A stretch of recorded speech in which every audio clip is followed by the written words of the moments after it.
Assalamualaikum warahmatullahi wabarakatuh. Perkenalkan, saya Disdarina dari SMA Negeri 1 Cisolok. Pada kesempatan kali ini, saya akan membahas materi mengenai kimia unsur di kelas 12 IPA.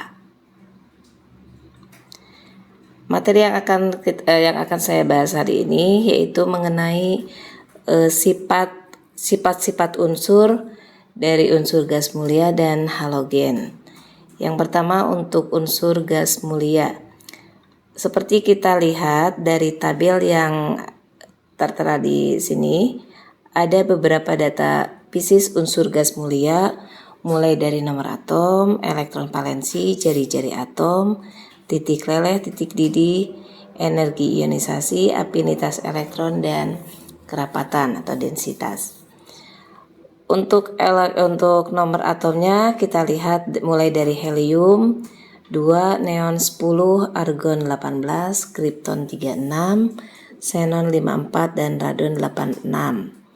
Untuk elektron valensinya helium 2, sementara dari neon sampai ke radon di situ semua elektron valensinya jumlahnya 8 karena mengikuti kaidah oktet.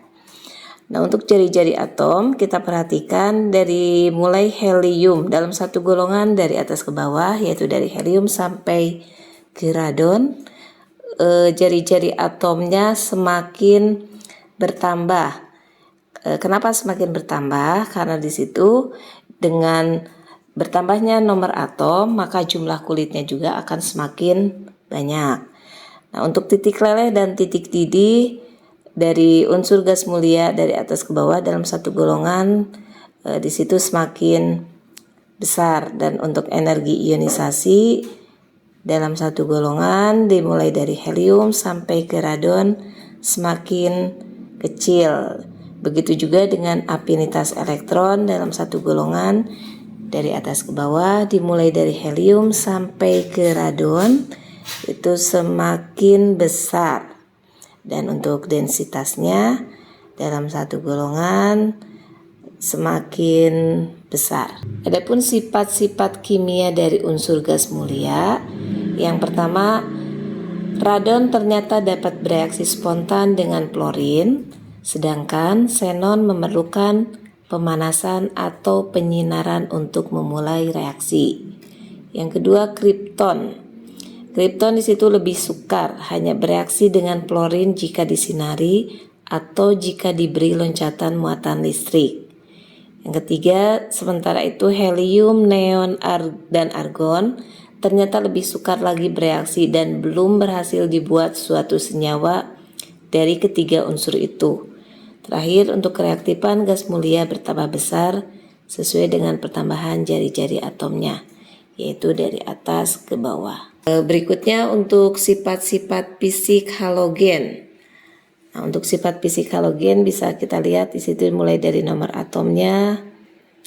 Untuk unsur klorin 9, klorin 17, bromin 35, dan iodin 53. Untuk konfigurasi elektronnya di situ jumlah elektron valensinya bisa kita lihat semuanya 7. Dan titik cair dan titik didihnya dalam satu golongan dari atas ke bawah semakin besar. Untuk kerapatannya sama, dalam satu golongan semakin besar. Energi pengion pertamanya dari atas ke bawah semakin kecil. Sementara untuk afinitas elektron dan ke elektronegatifannya untuk unsur gas mulia dari atas ke bawah, yaitu dari fluorin sampai ke iodin, nilainya semakin kecil. Dan untuk potensial reduksi standarnya dalam satu golongan semakin kecil. Sementara jari-jari kovalennya di situ bisa kita lihat dalam satu golongan semakin besar, dan jari-jari ionnya sama dalam satu golongan juga semakin besar. Untuk energi ikatannya, untuk fluorin di situ 155, klorin 242, bromin 193, dan iodin 151. Untuk struktur halogen dalam bentuk unsur halogen terdapat sebagai molekul diatomik, dan molekul X2 dapat mengalami disosiasi menjadi atom-atomnya, yaitu X2 menjadi 2X. Kestabilan molekul halogen X2 berkurang dari Cl2 ke I2. Hal itu sesuai dengan pertambahan jari-jari atomnya, sehingga energi ikatan dari Cl ke I berkurang.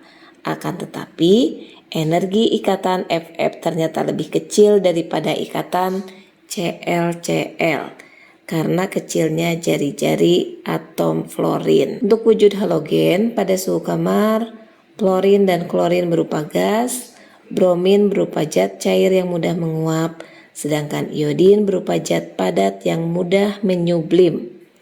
Pemanasan iodin padat pada tekanan atmosfer tidak membuat unsur itu meleleh, tetapi langsung menguap alias menyublim. Untuk warna dan aroma halogen, untuk fluorin berwarna kuning muda, klorin berwarna hijau muda, yang berarti diambil dari kata kloros, berarti hijau. Bromin berwarna merah tua, iodin padat berwarna hitam, sedangkan uap iodin berwarna ungu. Nah, semua halogen berbau rangsang dan menusuk serta bersifat racun. Untuk kelarutan halogen itu sendiri, yang pertama, kelarutan dalam air berkurang dari fluorin ke iodin. Nah, untuk reaksi-reaksi halogen, yang pertama reaksi dengan logam. Halogen bereaksi dengan sebagian besar logam menghasilkan halida logam dengan bilangan oksidasi tertinggi. Yang kedua, reaksi dengan hidrogen. Semua halogen bereaksi dengan hidrogen membentuk hidrogen halida atau HX. Reaksi dengan non-logam dan metaloid tertentu. Halogen bereaksi dengan sejumlah non-logam dan metaloid. Yang keempat, reaksi dengan air. Fluorin bereaksi hebat dengan air membentuk HF dan membebaskan oksigen. Untuk reaksi dengan basa, klor, brom, dan iodin mengalami reaksi disproporsionisasi dalam basa. Dan yang terakhir, reaksi antar halogen dapat bereaksi membentuk senyawa antar halogen. Untuk daya oksidasi halogen merupakan pengoksidasi kuat. Daya pengoksidasi halogen menurun dari atas ke bawah. Sebaliknya, daya reduksi ion halida atau X- bertambah dari atas ke bawah. Jadi, I- merupakan reduktor terkuat, sementara F- merupakan reduktor terlemah. Daya oksidasi halogen atau daya pereduksi ion halida dicerminkan oleh potensial elektrodenya. Semakin positif harga potensial elektroda, maka semakin mudah mengalami reduksi, berarti merupakan pengoksidasi kuat. Untuk reaksi pendesakan antar halogen, halogen yang bagian atas dapat mengoksidasi halogen yang bagian bawahnya, tetapi tidak sebaliknya. Atau kalau kita analogikan, atasan bisa mengusir bawahan, tapi bawahan tidak bisa mengusir atasan.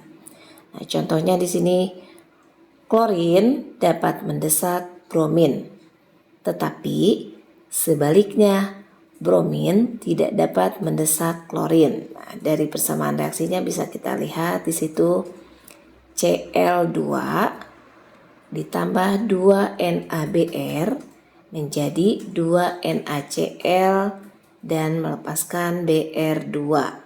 Sementara untuk reaksi yang kedua, di situ Br2 ditambah 2 NaCl. Nah, di situ tidak ada reaksi, artinya reaksinya tidak berlangsung karena posisi brom itu ada di bawah Cl. Jadi si Br2 itu tidak bisa mendesak Cl.